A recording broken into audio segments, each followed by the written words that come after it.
ভাইরা আমার, পৃথিবীর কোটি কোটি হাত আছে, আমার হাত আছে, আপনার হাত আছে।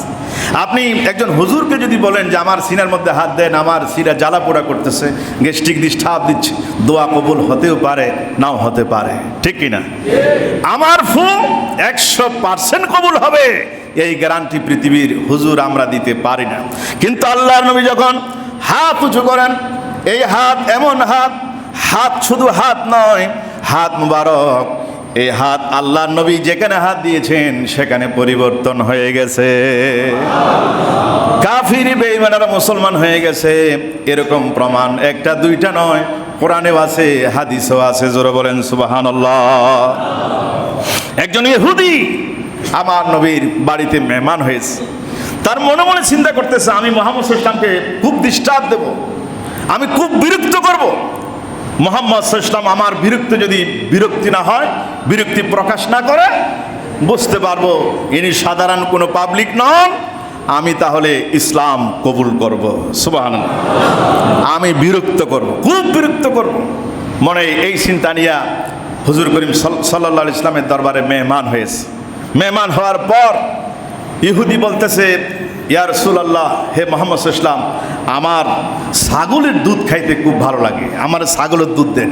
তো মেহমানকে মেহমান নামাজি করা প্রিয় নবীজির সুন্নত। সে কাফির হোক, সে মুসলমান হোক, সে যে হোক না কেন, হুজুর করিম সাল্লাল্লাহু আলাইহি ওয়াসাল্লামের দরবারে যে আসুক না কেন, আমার নবী তাকে মেহমান নামাজি করেছেন। জোরে বলেন সুবহানাল্লাহ।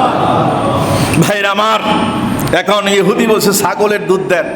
একটা ছাগলের দুধ দিলেন, বলছে হুজুর আমার পেট ভরে নাই, আরেকটা দেন, আরেকটা ছাগলের দুধ। 2 নম্বর ছাগলের দুধ দহন করে তাকে দেওয়া হয়েছে। বলছে আমার পিপাসা মিটে নাই, আমাকে আরো দুধ দেওয়া হোক। এভাবে খাইতে খাইতে 7টা ছাগলের দুধ খাইছে। কয়টা ছাগল? 7টা ছাগলের দুধ খাইছে। এরপরে দেখুন খানা কাকে বলে, 7টা ছাগলের দুধ খায়া বলতেছি, ইয়া রাসূলুল্লাহ, আসলে দুধ খাইতে আসে নাই, আমি তো আপনাকে বিরক্ত করতে আইছিলাম। তো কি হয়েছে? বলছে আপনি তো বিরক্ত হন নাই, যতবার আমি দুধ করছি ততবার আমাকে দুধ এনে দিছেন, আমি বিরক্ত করতেছিলাম, আপনি বিরক্ত হন নাই। তাহলে বুঝতে পারলাম আপনি পৃথিবীর সাধারণ কোনো মানুষ নন, আপনি হচ্ছেন পৃথিবীর শ্রেষ্ঠ নবী মুহাম্মদ রাসূলুল্লাহ সাল্লাল্লাহু আলাইহি সাল্লাম।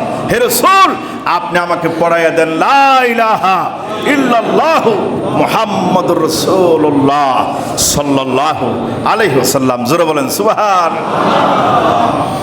কাফেররা পরীক্ষা করত আমার রাসূলকে।